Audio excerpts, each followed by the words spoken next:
Goeiemôre almal. Ek is hier by 10 Campus. Wat 'n Teach Every Nation, wat 'n voorreg vir ons om hier te kan wees. En vanoggend so hier by 5:00 te word ek wakker met hierdie lied in my gemoed wat sê Jesus Christ is Lord.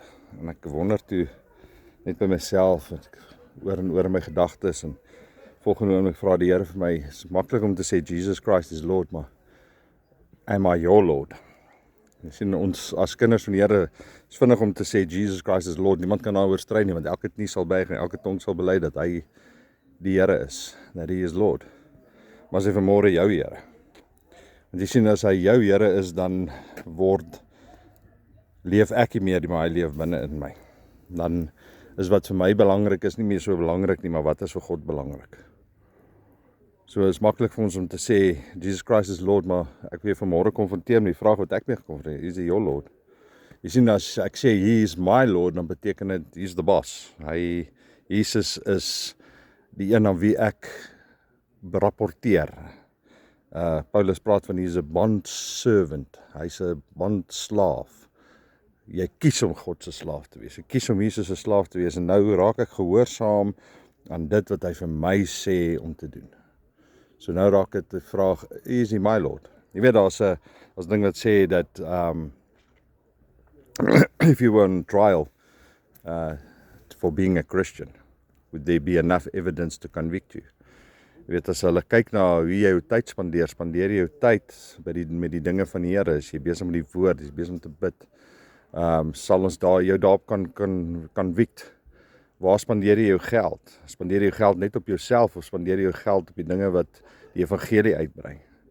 As ons met die mense om jou praat, met wie jy te doen het, miskien by jou werk of so, sal hulle sê, ja nee, hy is skuldig, want hy het Jesus met my gedeel.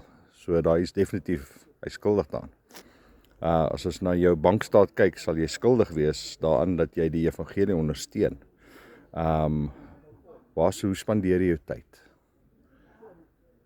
Is Jesus your Lord? Of gaan alles net oor jouself? En dis die vraag waarmee ek vanmôre gekonfronteer was, is Jesus my Lord? Jy weet, die Great Commission van baie van ons is the Great Suggestion. Great Commission gaan alleen en maak disippels, ondersteun ek die mense wat disippels maak, praat ek met mense oor Jesus, of is ek skaam vir die naam van Jesus? Daai leen wat ons baie jare geglo het, wat gesê het, mens praat nie oor kerk en politiek nie. Dis net wat die duiwel wil hê, want as ons nie oor kerk en politiek praat nie, dan kom die evangelie nie uit nie. Is jy getrou om kerk toe te gaan? Dan sê jy, maar ek hoef nie kerk toe te gaan om 'n kind van die Here te wees nie. Ja, jy moet. Woord sê, moenie onderlinge byeenkomste misloop so sommige van julle gewoonte het nie. Dis 'n opdrag van die Here. Dis 'n kerk, is 'n instelling van die Here, dat jy moet deel wees van mense wat saam die Here aanbid.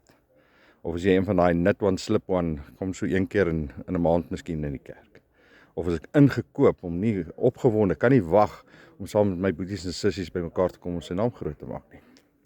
Hoe lyk jou lewe? Is there enough evidence to convict you that Jesus Christ is your Lord?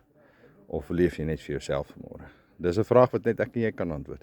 En ek wil dit vanmôre doen, en sê, challenge yourself met hierdie vraag. Is Jesus truly my Lord? Mag julle 'n geseënde dag hê, be blessed hier van 10 Campus af, en ons sal kyk wat deel die Here nog met ons terwyl ons hier is.